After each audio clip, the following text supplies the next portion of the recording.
बहुत समय पहले की बात है। जैन धर्म में रिझाई नाम के एक महात्मा हुआ करते थे। एक दिन भिक्षा मांगकर एक गांव से गुजर रहे थे। तभी पीछे से एक व्यक्ति आकर उनको डंडा मारकर भागने लगा और जिस डंडे से उन्हें मारा वह डंडा वहीं छूट गया। तो रिझाई ने मारने वाले उस व्यक्ति से तेज आवाज में कहा, भाई अपना डंडा तो लेते जा। ये सब सारी घटना एक जानवर चराने वाला चरवाहा देख रहा था और महात्मा से बोला कि महात्मा जी, आपको वह व्यक्ति डंडा मारकर भाग रहा है और आप उससे कह रहे हैं कि वह अपना डंडा तो लेती जाए, आप मूर्ख हैं क्या? तो रिझाई ने उस चरवाहे को बताया कि मैं एक जंगल से गुजर रहा था और पेड़ की एक टहनी मेरे ऊपर आकर गिर पड़ी, लेकिन मैंने उसे कुछ नहीं कहा। और यह सब बात उस चरवाहे को कुछ समझ में नहीं आया। रिझाई ने फिर एक घटना के बारे में और बताया कि मैं एक बार एक नौका चला रहा था और अचानक एक खाली नौका आकर मेरी नौका से टकरा गई और मेरी नौका का बहुत ही नुकसान हुआ, फिर भी मैंने उसे कुछ नहीं कहा।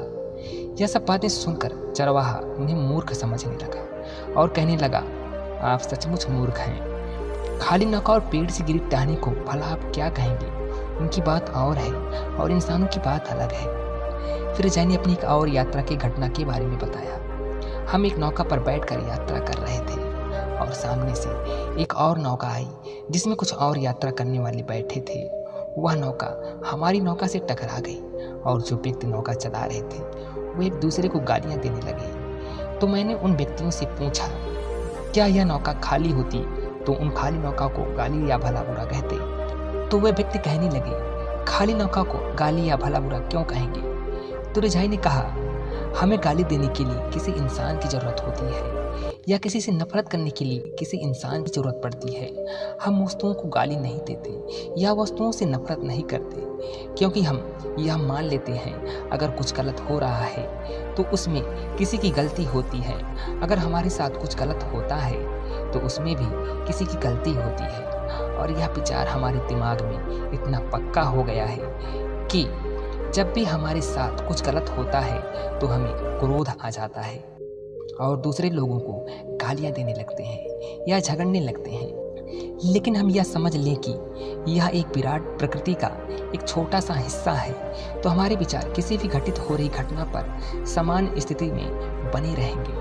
और हो सकता है वह चरवाहा यह बात समझ न पाया हो, लेकिन कोई व्यक्ति जब महात्मा या बुद्ध बन जाता है, जब किसी महात्मा का स्तर इतना बड़ा हो जाता है कि किसी व्यक्ति को माफ़ करना उसके लिए एक छोटी सी बात होती है और हर घटना प्रकृति का एक छोटा सा रूप होता है, तब किसी को माफ़ करना और इंसान से ऊपर उठ जाना बहुत आसान होता है। दोस्तों, आशा करता हूँ कि इस कहानी से आपको कुछ समझा पाया हूँ। आपको यह कहानी पसंद आई तो वीडियो को लाइक करें और शेयर करें, और जो दोस्त नए हैं चैनल को सब्सक्राइब करें और बेल आइकन का घंटा जरूर प्रेस करें, जिससे आने वाली नई वीडियो का नोटिफिकेशन आपको पहले मिल सके।